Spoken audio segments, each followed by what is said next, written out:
Selamat datang kembali di channel cerita horor Senja Maghrib. Di kisah sebelumnya, di bagian ketiga, diceritakan kalau Pak Warno yang mendatangi rumah Pak Ustadz Imron untuk meminta bantuan meruqyah Desi. Namun, Pak Ustadz tidak mampu meruqyah Desi yang ternyata sudah terbawa masuk ke alam jin. Hanya menaruh harapan ke Kiai Hasan yang terkenal sebagai kiai harismatik dan kecerdasannya.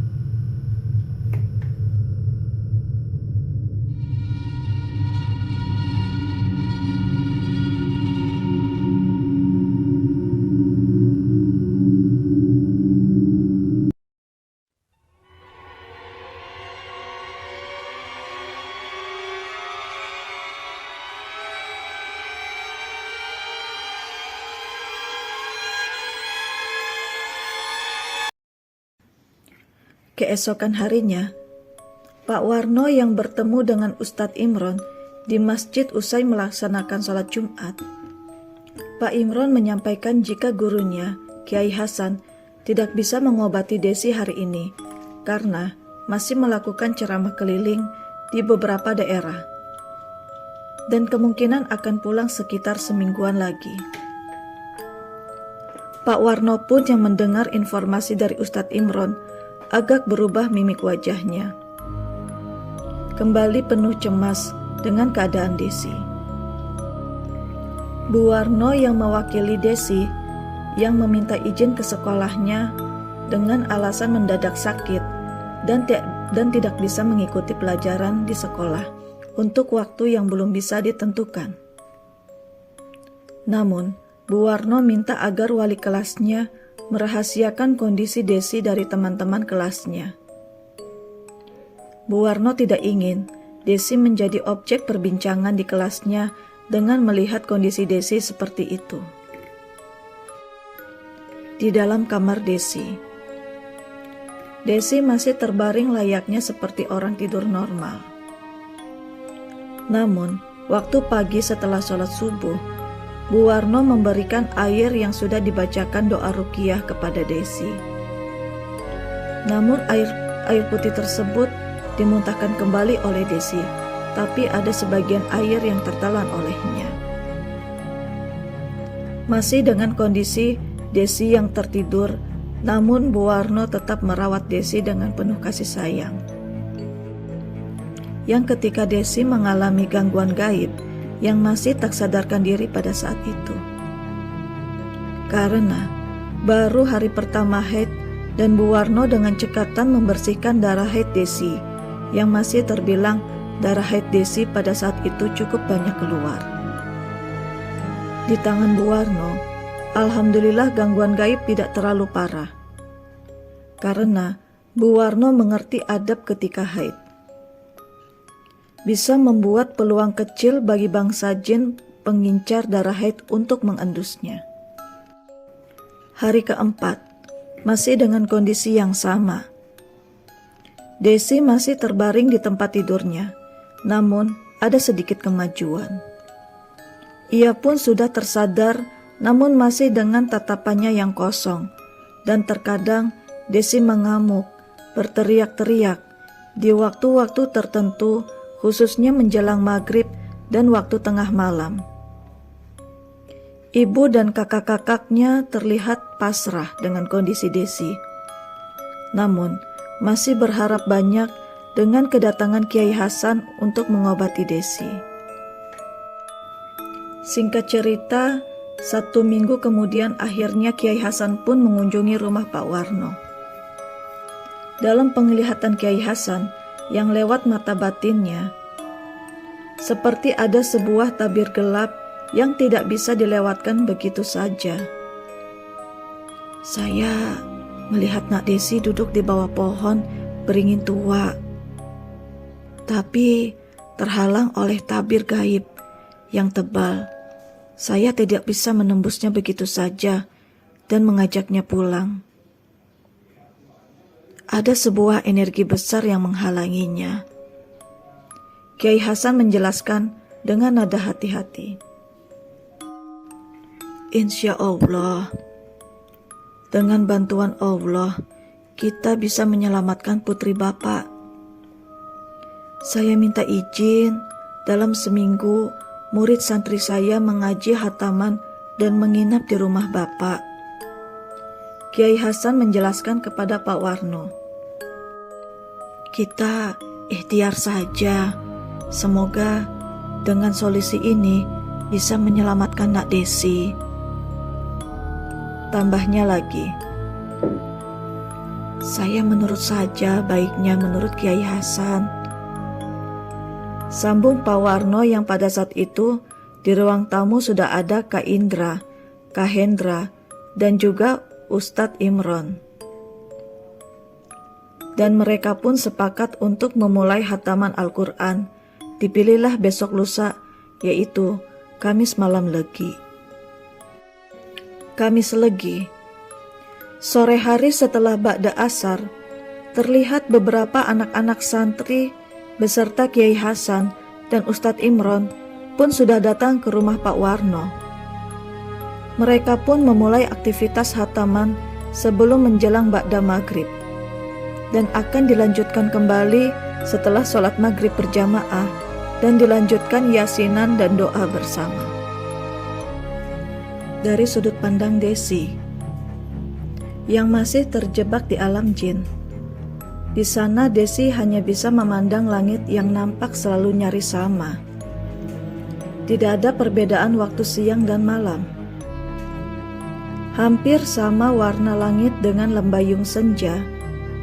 Kemudian berganti agak gelap sedikit, yang hanya sedikit perbedaan waktu siang dan malam di alam sana. Tidak semua manusia terjebak di alam jin mampu membedakan pergantian siang dan malam. Desi pun terlihat memandang langit lembayung dengan tatapan putus asa. Dengan posisi duduk yang bersandar di sebuah pohon beringin besar, dan kaki setengah ditekuk ke badannya. Hampir sudah 1 minggu lebih ia terjebak di alam gaib. Beberapa kali ia pernah melihat sosok tubuh tinggi hitam yang melihat ia dari kejauhan. Dan juga ada ular besar yang seukuran badan manusia dewasa besarnya melintas di depan Desi di saat Desi tertidur.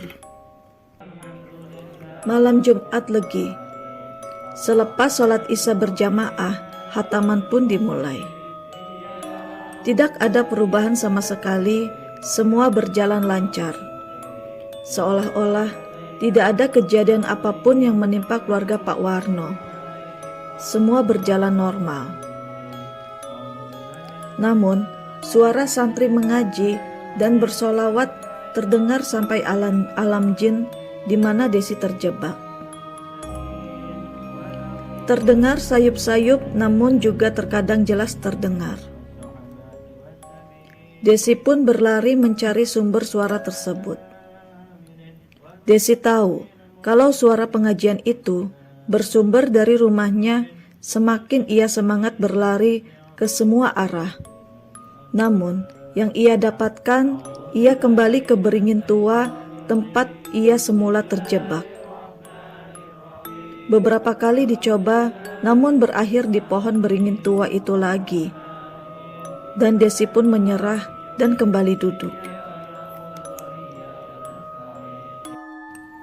Singkat cerita, hataman pun memasuki hari ketiga. Keanehan pun mulai terasa terutama pada Bu Warno. Beberapa kali di hari itu, Bu Warno mendengar seperti suara Desi sedang memanggil. Bu, Ibu, tolong Desi, Bu. Lirih suara Desi. Dan ketika dalam mimpi, Bu Warno seperti melihat Desi yang sedang duduk sendiri di bawah pohon, namun tidak bisa didekatin. Pengajian hataman pun masih berlangsung.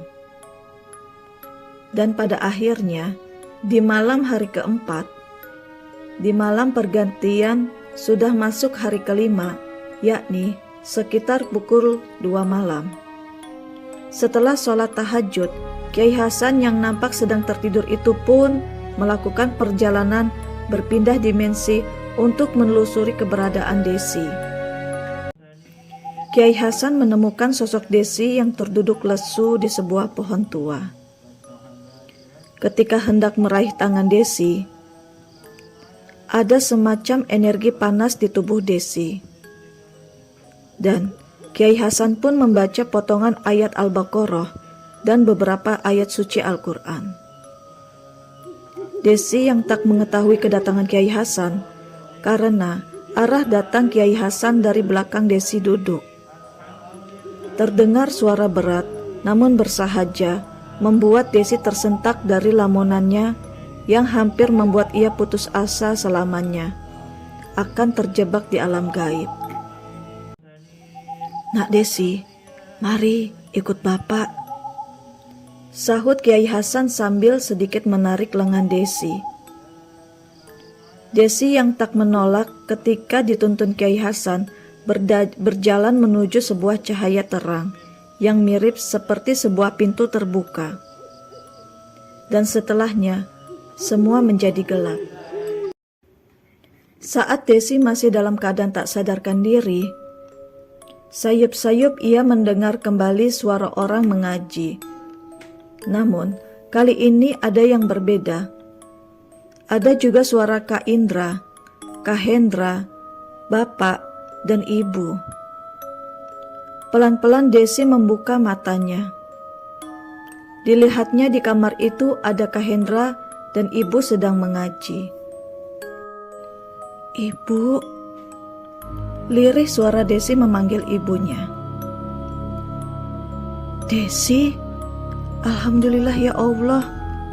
Pak, Bapak, Desi sudah sadar, Pak," panggil ibu dengan nada gembira.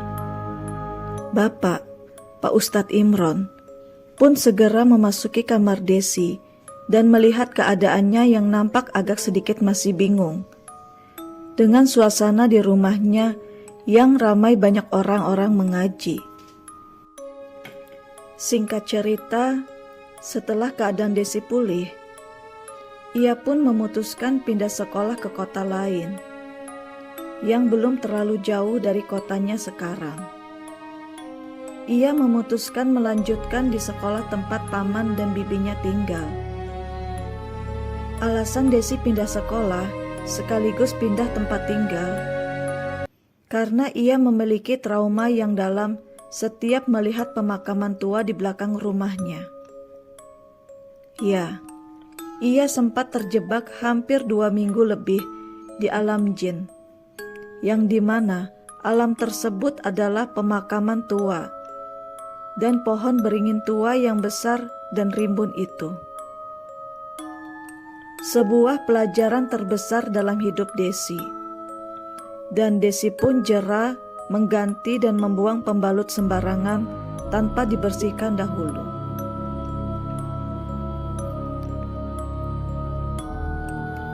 Sekian kisah cerita horor dan sebuah pembelajaran.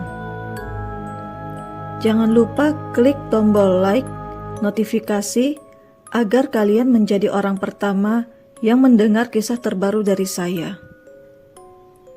Apa pendapat kalian dari cerita tersebut? Jangan lupa tulis di kolom komentar jika kalian punya pengalaman yang sama. Terima kasih.